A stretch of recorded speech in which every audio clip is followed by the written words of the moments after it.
तो दोस्तों, आपने गूगल एडवर्ड्स और गूगल मर्चेंट सेंटर के ऊपर ट्रेनिंग भी ले ली और आई एम प्रीटी श्योर कि आप इस टाइम उसकी प्रैक्टिस कर रहे होंगे या आप में से कुछ लोगों ने फ्रीलांसिंग के प्रोजेक्ट्स ऑलरेडी शुरू भी कर दिए होंगे।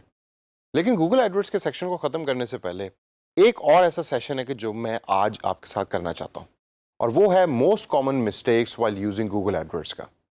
ये वो तमाम मिस्टेक्स हैं कि जो हम में से बेतहाशा डिजिटल मार्केटियर्स और फ्रीलांसर्स डेली बेसिस पे कर रहे होते हैं जब भी वो गूगल एडवर्ड यूज़ करते हैं। तो दोस्तों, इस सेशन को ज़रा गौर से सुनिए और कोशिश कीजिए कि ये तमाम मिस्टेक आपके जहन में रहें और आप इनको रिपीट ना करें। सबसे पहली और मोस्ट कॉमन मिस्टेक ये है कि जब आप कोई ऐड गूगल एडवर्ड्स पे बना रहे होते हैं तो you always forget to group the ads. ये ग्रुपिंग एड से मुराद क्या है? ग्रुपिंग एड से मुराद बेसिकली ये है कि आपने फॉर एग्जांपल डिफरेंट तरह की पेंट्स की ऐड बनानी है, सर्च एडवर्टाइजमेंट बनानी है, और आपने कीवर्ड जो है वो मिक्स कर दिए हैं बजाय इसके कि आपने उसको ग्रुप किया हो। फॉर एग्जांपल, जीन की पैंट का कीवर्ड और ड्रेस पैंट का कीवर्ड आपने आपस में मिक्स कर दिया है। तो जब गूगल आपकी उस पर्टिकुलर ऐड को किसी यूज़र के सामने दिखाने की कोशिश करेगा तो उसको समझ नहीं आएगा कि कौन सी ऐड किस यूज़र के सामने दिखानी है। इसी वजह से जब भी आप कोई ऐड बना रहे हैं तो मेक श्योर कीजिए कि आप उसको ग्रुप करें based on the searches, not based on your convenience.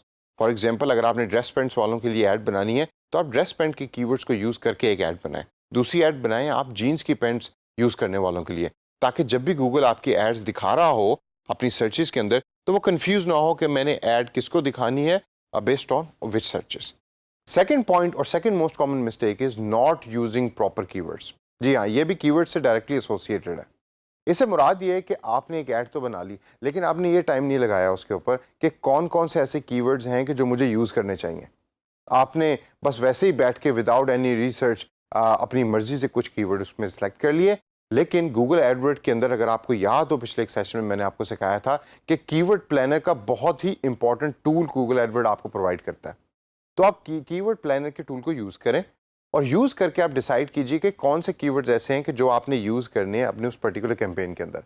अगर आप कीवर्ड प्लानर नहीं यूज़ कर रहे और इन जनरल कोई भी कीवर्ड्स आप अपनी मर्जी से वहाँ लिख रहे हैं विदाउट डूइंग प्रॉपर रिसर्च, तो उसका रिजल्ट क्या होगा? उसका रिजल्ट ये होगा कि आपकी ऐड की रीच कम होगी और ऑटोमेटिकली आपका क्वालिटी स्कोर गिरेगा। क्वालिटी स्कोर गिरेगा तो आपकी ऐड रैंक के ऊपर इफेक्ट आएगा।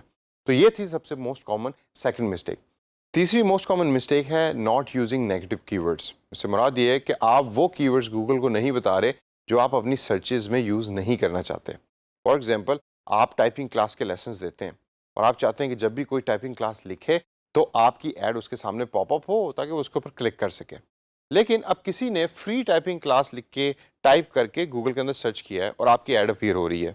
अब जब आपका यूज़र उस ऐड पे क्लिक करेगा और आपकी वेबसाइट पे जाएगा और जाके देखेगा कि भाई आप तो फ्री लेसन्स नहीं दे रहे, तो आपका जो लैंडिंग पेज है उसकी रेलेवेंसी आपकी ऐड के साथ कम होगी। इसी वजह से आपको नेगेटिव कीवर्ड इस ऐड की एग्जांपल में फ्री को यूज़ करना है कि ताकि जब भी कोई लिखे फ्री टाइपिंग क्लासेस तो आपकी ऐड उसके सामने अपीयर ना हो, ताकि आपका क्वालिटी स्कोर उसकी वजह से इफेक्ट ना हो सके। तो नेगेटिव कीवर्ड्स को इस्तेमाल करना स्टार्ट से सीख लें और स्टार्ट से उसको किया करें। इसके आगे चल के देखते हैं। अगली जो मेन और मोस्ट कॉमन मिस्टेक है वो है being narrow minded on click through. ये बहुत बड़ा सीरियस प्रॉब्लम है हम तमाम डिजिटल मार्केटर्स और फ्रीलांसर्स के साथ। अच्छा, अक्सर क्लाइंट भी जो है वो इस प्रॉब्लम के ऊपर आपके साथ कंबाइंड होता है और वो भी क्लिक थ्रू रेट को ही देख रहा होता है कि भाई क्लिक थ्रू रेट क्या है। दोस्तों, क्लिक थ्रू रेट के ऊपर आपने अपनी तमाम कैंपेन्स को खाली डिज़ाइन नहीं करना। आप मेक श्योर करें कि आपकी कैंपेन के अंदर कंटेंट प्रॉपर है और जब भी कोई यूज़र आपकी ऐड पे क्लिक कर रहा है तो उसको एक पूरा ओवरऑल एक्सपीरियंस मिल रहा है। Click through rate is not the objective. The objective is कि वो क्लाइंट या वो यूज़र आपकी वेबसाइट पे गया और वेबसाइट पे जाके उसने कोई परचेज़ की या कोई इन्फॉर्मेशन दी, जो पर्पज़ है ऐड का वो अचीव हो रहा है। अक्सर मैंने एड्स देखी हैं कि जिसका क्लिक थ्रू रेट बहुत हाई होता है लेकिन कन्वर्जन रेट बहुत लो होता है। तो आपने फोकस रखना है कन्वर्जन के ऊपर, क्लिक थ्रू पे नहीं रखना। क्लिक थ्रू रेट अगर आपका 2 या 3% से ज़्यादा है तो I think that is well and good enough for Google Edward search campaigns. अब इसे आगे चलें। अगला मोस्ट है कॉमन पॉइंट नॉट टारगेटिंग का। बड़ा सिंपल पॉइंट है कि आपको लोकेशन और डेमोग्राफिक्स की बेस पे गूगल एडवर्ड्स ऑप्शन प्रोवाइड कर रहा होता है और हम में से अक्सर ऐसे लोग हैं कि जो टारगेटिंग ऑप्शन को सर्च ही नहीं करते, देखते ही नहीं है। वो कहते हैं कि भाई गूगल ऑटोमेटिकली खुद ब खुद ही डिसाइड कर लेगा कि मेरी ऐड किसको चलानी है, किसके सामने चलानी है। ऐसे नहीं आपने करना। हमेशा टारगेटिंग के ऑप्शंस को यूज़ करें, लोकेशन के ऑप्शन को देखें, डेमोग्राफिक्स के ऑप्शन को देखें ताकि आपकी ऐड ज़्यादा से ज़्यादा लोगों तक पहुँचे और रेलेवेंट लोगों तक पहुँचे। इन या नॉन रेलिवेंट लोगों तक ना पहुंचे। एक और बहुत most common mistake, not using a relevant and proper landing page. अब आपने ऐड तो बना दी, बड़ी खूबसूरत सी ऐड बनाई, लेकिन आपका जो लैंडिंग पेज है, यानी कि उस ऐड पे क्लिक करने के बाद यूज़र जिस वेब पेज या वेबसाइट पे जा रहा है वो प्रॉपर नहीं है, वो रेलेवेंट नहीं है।